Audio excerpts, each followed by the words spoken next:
হাত মেলাচ্ছেন ফুটবলাররা, দেখে হয়তো অবাক হচ্ছেন। এরকম দৃশ্য বাইরের দেশে দেখা গেল বাংলাদেশে নতুন। ঢাকায় অনুষ্ঠিত 3 দিন ব্যাপী এক বিশেষ ফুটবল ট্রায়ালে যেন পরিণত হলো একটি অনন্য অভিজ্ঞতার। বাংলাদেশ ফুটবল ফেডারেশন বাফুফে আয়োজিত এই ট্রায়ালে অংশ নেন বিশ্বের 14টি দেশের 52 জন বাংলাদেশি বংশোদ্ভূত প্রবাসী ফুটবলার। ট্রায়ালের মূল লক্ষ্য ছিল জাতীয় দলের সম্ভাব্য ফুটবলার বাছাই, তবে খেলার গণ্ডি ছাড়িয়ে প্রবাসী ফুটবলাররা ছুঁয়ে গেছেন সাধারণ দর্শকদের হৃদয়। 30 জুন ছিল এই 3 দিনের ট্রায়ালের শেষ দিন। বিকেলে বঙ্গবন্ধু জাতীয় স্টেডিয়ামে আয়োজন করা হয় একটি প্রদর্শনী ম্যাচে নিজেদের সর্বোচ্চ দিয়ে চেষ্টা করে খেলেন প্রবাসী ফুটবলাররা। তবে ম্যাচ শেষ হওয়ার পর ঘটে এক ব্যতিক্রমী দৃশ্য। সব ফুটবলাররা গ্যালারির পাশে এসে দর্শকদের হাত মেলান, হাসি মুখে ছবি তোলেন এবং শুভেচ্ছা বিনিময় করেন। এই মুহূর্তে যেন ছবিটি ছুঁয়ে যায় হাজারো ফুটবল প্রেমীদের হৃদয়ে। খেলা শেষে মাঠ ও গ্যালারির মধ্যকার দূরত্ব ভেঙে পড়ে। ফুটবলাররা ও দর্শকদের মধ্যেও গড়ে ওঠে এক মানবিক সংযোগ।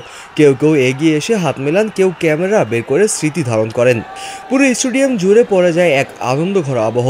মাঠে আসা পরিবার, শিশু, কিশোর ও তরুণীর ফুটবলারদের এমন আন্তরিকতা অভিভূত হন ফুটবলাররাও। অনুভব করেন ফুটবল শুধু একটি খেলা নয়, এটি হতে পারে ভালোবাসা, যোগাযোগ এবং জাতিগত গর্বের মাধ্যম। এই ঘটনার গুরুত্ব কেবল তাৎক্ষণিক আবেগের নয়, বরং দীর্ঘমেয়াদীও। প্রবাসী ফুটবলার শুধু মাঠে নয়, মাঠের বাইরেও নিজেদের যেভাবে তুলে ধরছেন তা বাংলাদেশি ফুটবলের জন্য একটি ইতিবাচক বার্তাই বটে। এই ফুটবলের সঙ্গে মানুষের সম্পর্ক রয়েছে আরো ঘনিষ্ঠ। হাজারো দর্শকের ভালোবাসা ও উল্লাসের মাঝেও প্রবাসী ফুটবলারদের এই ছোট্ট হাত মেলানো হয়ে উঠেছে বড় এক বার্তা। দেশকে ভালোবাসা যায় দূর থেকেও, আর মানুষের মনও জয় করা যায় আন্তরিকতা দিয়ে।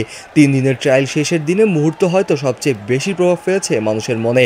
বাংলাদেশের ফুটবল ইতিহাসে এই ঘটনা কেবল একটি নতুন মাত্রায় যোগ করেছে।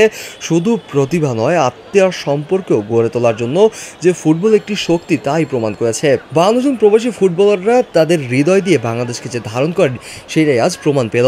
এই মানবিক সংযোগ হয়তো ভবিষ্যতের জন্য একটি নতুন দিগন্ত উন্মোচন করবে।